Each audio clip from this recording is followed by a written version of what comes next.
Okay, class. Today we're going to talk about the phylum Cnidaria. Animals such as corals, sea anemones, and jellyfish are divided amongst 4 classes: Hydrozoa, Anthozoa, Scyphozoa, and Cubozoa.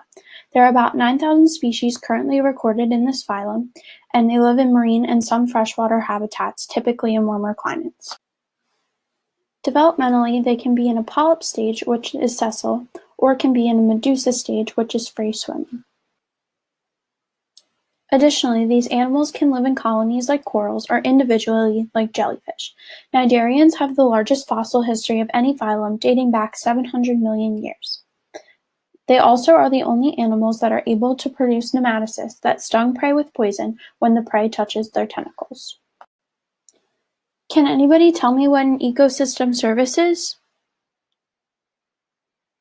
Ooh, I can. It's basically when humans benefit from the environment or services that animals provide. Yeah, you're right.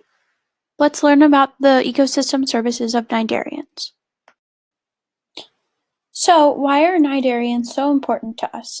Well, corals possess chemicals that could be essential in producing cancer and other disease-fighting medications. Corals are harvested for lime, which is used in mortar and cement and is a tool for the management of pH in soil. Sometimes old coral reefs are even harvested for oil. Coral reefs also provide a physical barrier which prevents land erosion, protects us from severe weather, and preserves habitats and environments for other plants and animals to live and grow. The ecosystem services we've discussed up until this point have all been direct effects on how cnidarians affect humans. Cnidarians can also have an indirect effect on humans. For example, coral reefs are an important group breeding grounds where animals return on a consistent basis to mate. Cnidarians are feeding and providing an environment for animals that we eat, helping us sustain fish as a food resource. In fact, coral reefs are responsible for 9 to 12% of the total number of fisheries in the world. Are there any other ecosystem services that cnidarians provide? Well, of course. Jellyfish provide ecosystem services, and coral reefs also provide other services that many people may not be aware of.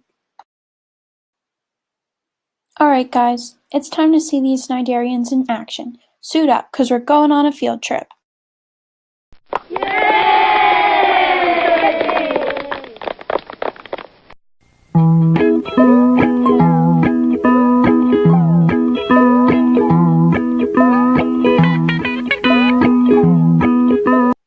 Look class, here's some live coral.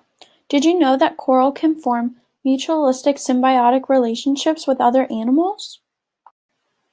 These animals include zooanthellae, dinoflagellates, and small fish.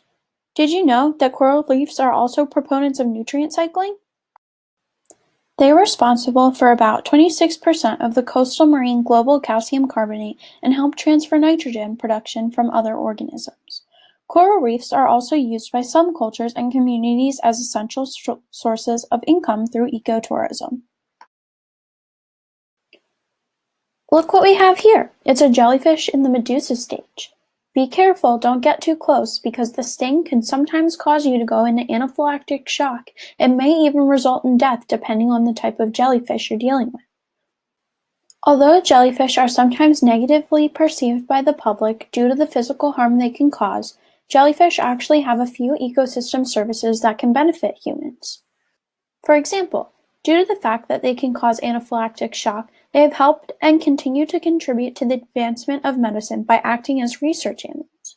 In addition, they create microhabitats in the deep water column which expand and maintain biodiversity. Animals such as small fish live among the jellyfish's tentacles and benefit from the increased feeding opportunities and the decreased amount of predation. Jellyfish also contribute to ecotourism, where people travel to swim with these animals in the wild and see them in their natural habitats as well as aquariums. Although it's not common in Western culture, countries in Asia use jellyfish as a food resource. In 2011, the annual global harvest of jellyfish was estimated to be about 420,918 metric tons. Hey, Mrs. Smith, I have a question. Why does this coral look so much less vibrant than all the other corals? Well, Mackenzie, that's a good question. This coral is undergoing bleaching due to climate change in the environment. Okay, class, let's regroup and we'll go back up on the beach and talk about how we can save cnidarians from dying and we can protect our ecosystem services. In order to preserve cnidarians and the services they provide, we need to take the initiative to make changes in our society. First, we need to be conscious of how we are treating these animals and their environments. Specifically, it is imperative that we eradicate behaviors that harm these animals, such as overfishing, pollution, coastal development, and dredging, as well as many others. The next step is to maintain this protective venture through sustainable management. By proposing different methods of management such as a uniform system of protection across the globe, planning that incorporates interactions between coral reefs and surrounding ecosystems, or policies that allow for co-management of coral reefs by local communities and governments, we can find a solution that not only accommodates the animals in their habitat, but those who rely upon these ecosystem services to sustain their way of life. In addition, we need to continue research and further quantification of cnidarian ecosystem services so that economic value can be known, appreciated, and managed more responsibly through legislation and policies. Also, when this data is gathered, say through reef surveys, we need to make sure that we are conducting this experiment efficiently so that more information can be learned to help improve the management of these animals. For example, a shift to resilience-based management which focuses on the management upon quote, preservation of fundamental ecosystem functions, structure, identity, and feedbacks, unquote, examines the ecological processes such as interactions between organisms, energy flow, or nutrient cycling that determine the state of the coral reef when thriving or under stress. Finally, even though we should take every opportunity to prevent the loss of coral reefs and cnidarians in general, restoration should still be encouraged despite the cost and difficulty.